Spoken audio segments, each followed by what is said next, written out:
जय श्री श्याम एवरीवन। आज की वीडियो में बात करने वाले हैं सीएमए फाउंडेशन अकाउंट्स के पेपर के बारे में कि why students fail in financial accounting and cost accounting. हाँ जी, कि बच्चे फेल क्यों हो जाते हैं इस पेपर के अंदर, अकाउंट्स के पेपर के अंदर। तो सबसे बड़ी गलती जो पता है आप क्या करते हैं, सबसे बड़ी गलती आप इस पेपर को लेते हैं हल्के में। आप कहते हैं सर हमारा है कॉमर्स बैकग्राउंड, तो हम तो अकाउंट्स के शहंशाह हैं, 11 से पढ़ते आ रहे हैं, तो हमारे लिए क्या बड़ी बात है ये। और वैसे भी बहुत सारा सिलेबस तो हमारा 11-12 वाला है बेटा, मान ली बात। बट अकाउंट्स मांगता है प्रैक्टिस, आप प्रैक्टिस कम करते हो, ये कॉम्पिटिशन है यहाँ पर, सब के सब आपके साथ एग्जाम क्रैक करने के लिए आए हैं। तो जिसने आपसे ज़्यादा प्रैक्टिस करी वहाँ पर क्या हुआ, वो आपसे रेस में आगे निकल गया।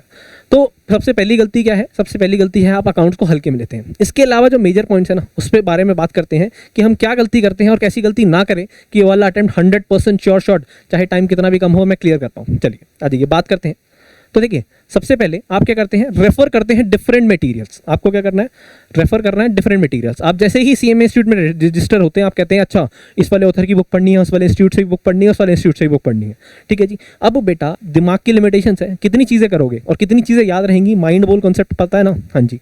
तो आपको क्या करना होता है, आपको सिर्फ रेफर करना होता है सिर्फ ICMAI का मटेरियल, जो वो मटेरियल इशू करते हैं, सिर्फ और सिर्फ वो इशू करना है, सिर्फ और सिर्फ वही रेफर करना है। आप क्या करते हैं, डिफरेंट स्टडी बुक्स रेफर कर लेते हैं, जिसकी वजह से क्या होता है एंड टाइम पे आके ना रिवाइज कर पाते हैं ढंग से और ना ही ये समझ पाते हैं कि क्या इंपॉर्टेंट है क्या लेस इंपॉर्टेंट है, क्योंकि डिफरेंट चीज़ें उठा रखी हैं इसलिए। तो आपकी सबसे बड़ी गलती जो है डिफरेंट मटीरियल्स को रेफर करना। ठीक है जी। तो ये बच्चा आपको 100% सिर्फ ICMAI मटीरियल को फॉलो करना है। सिर्फ इनके मटीरियल के अंदर जितना भी चीज़ें प्रोवाइड हैं आपके, चाहे वो इलस्ट्रेशंस हो, प्रैक्टिस क्वेश्चंस हो, MCQ हो, सारे के सारे वही होने चाहिए। इसके अलावा अगर मैं बात करूं previous year question MTP release करता है आपका इंस्टीट्यूट, वही करना है और कुछ नहीं करना। सेकंड गलती आप क्या करते हैं, सेकंड गलती करते हैं focus on completing the syllabus. आपका हमेशा सर्व जो फोकस रहता है ना, वो ये रहता है कि मेरा सिलेबस किसी तरीके से कंप्लीट हो जाए। मैंने लेट्स सपोज अपना general ledger, trial balance, subsidiary, cash book, आपका रेक्टिफिकेशन, डेप्रिसिएशन पढ़ लिया, तो मेरा ये फोकस नहीं है कि मैं इसे अच्छे से कर लूँ। आपका ये फोकस नहीं है कि आप इसे अच्छे से कर लें, आपका फोकस रहेगा कि चल मॉड्यूल 2 भी कर लूँ, मॉड्यूल 3 भी कर लूँ, कॉस्ट अकाउंटिंग भी कर लूँ। जबकि फोकस क्या होना चाहिए, फोकस ये होना चाहिए कि मैंने जो चैप्टर कर लिया, अगर मैंने डेप्रिसिएशन कर लिया ना, तो डेप्रिसिएशन का अच्छे से अच्छा क्वेश्चन आ जाए, वो मेरे से ना बने, ऐसा हो ही नहीं सकता।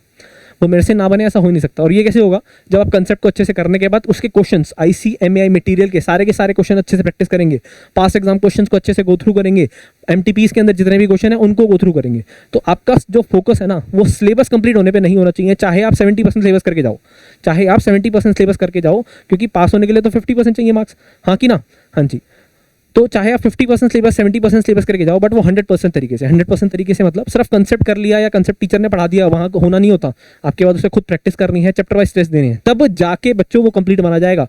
तो आपका जो फोकस है ना, वो हमेशा सिलेबस कंप्लीट करने पे रहता है, जबकि ऐसा नहीं होना चाहिए। उसके अलावा तीसरा सबसे बड़ा रीज़न है शेड्यूल। आप हमेशा सोचते हैं शेड्यूल बना लो, शेड्यूल आपका एक शेड्यूल नहीं बन पाता। उसकी वजह से कहीं ना कुछ बच्चे तो शेड्यूल बना नहीं पाते, कुछ बनाते रहते हैं और बार बार उसे वेस्ट करते रहते हैं, और शेड्यूल वर्सेस टारगेट में आप फंस के रह जाते हैं। आपका टारगेट क्या होना चाहिए, आपका बेसिकली आपका जो मेन फोकस होना चाहिए, होना चाहिए टारगेट।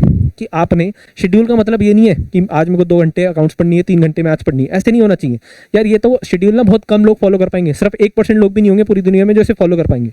आपको क्या करना है, आपको पूरे के पूरे अपने अकाउंट्स को, मैथ्स को, इको को टारगेट बाउंड कर देना है कि 3 महीने में, 1 महीने में मेरे को ये करना है, 2 महीने में ये करना है। पहले आप मंथली टारगेट सेट करिए, उसके बाद अपने डे के टारगेट सेट करिए। टारगेट सेट करना है सिर्फ, ये नहीं करना कि 2 घंटे अकाउंट्स पढ़नी है, 3 घंटे। अब जब तक, जैसे मैंने आज सोच लिया कि मेरे को फाइनल अकाउंट्स के सारे मटेरियल के सारे क्वेश्चन सॉल्व करने हैं, जब तक वो मटेरियल के सारे क्वेश्चन नहीं होंगे तब तक मेरी पढ़ाई बंद नहीं होगी, तब तक मैं बैठा रहूँगा जब तक मेरे क्वेश्चन वो कंप्लीट ना हो। अब जबकि आप क्या करते हैं, आप करते हैं कि मैंने 3 घंटे अकाउंट्स के फिक्स करे हैं, 3 घंटे में जितना हो गया उतना हो गया। बच्चे हो क्या, नहीं, बड़े हो गए हो, टारगेट बाउंड होकर पढ़ाई करो। जितना ज़्यादा टारगेट बाउंड होकर पढ़ाई करोगे, उतनी जल्दी आप एग्जाम क्रैक करोगे और लाइफ में ऊंचाइयों को पाओगे, जब आप टारगेट बेस्ड होकर काम करोगे तो। उसके अलावा आप क्या करते हैं, टेस्ट अटेम्प्ट ना करना। आपको लगता है यार सिलेबस में करा कंप्लीट हो जाए, टेस्ट तो बाद में दे देंगे। टेस्ट जब तक नहीं दोगे, प्रॉपरली रिवाइज नहीं करोगे चीज़ों को, टेस्ट के चक्कर में, देखो टेस्ट के फायदे कितने हैं। टेस्ट के चक्कर में आप क्या करने वाले हो, टेस्ट के चक्कर में डर के मारे आप बार बार रिवाइज करोगे। टेस्ट में जो गलतियां होंगी उन्हें ठीक करोगे। टेस्ट में गलतियां होंगी, आपको पता लगेगा कि यार मैं सोच रहा था मेरे को डेप्रिसिएशन चैप्टर या रेक्टिफिकेशन वगैरह आता है, जबकि मेरा तो एग्जाम में गलत हो रहा है, ये टेस्ट में जब भी दे रहा हूँ। तो आपको क्या पता लगा, आपकी गलतियां पता लगी। दूसरा, आपको पता लगा कि रिवाइज करना कितना जरूरी है। तीसरा, आपको पता लग गया गलतियां तो अब वो एग्जाम में नहीं होने वाली हैं। तो बताओ यार टेस्ट देने के कितने फायदे हैं। तो आपको ज़्यादा से ज़्यादा टेस्ट अटेम्प्ट करने हैं। जब भी आप कोई भी चैप्टर कंप्लीट कर रहे हो, कोई भी चैप्टर हो रहा है, साथ साथ टेस्ट दीजिए उसका। ये नहीं कि पहले मैंने सारे कंसेप्ट कर लिए, एक बार में सारे क्वेश्चन करूँ और उसके बाद टेस्ट दूंगा।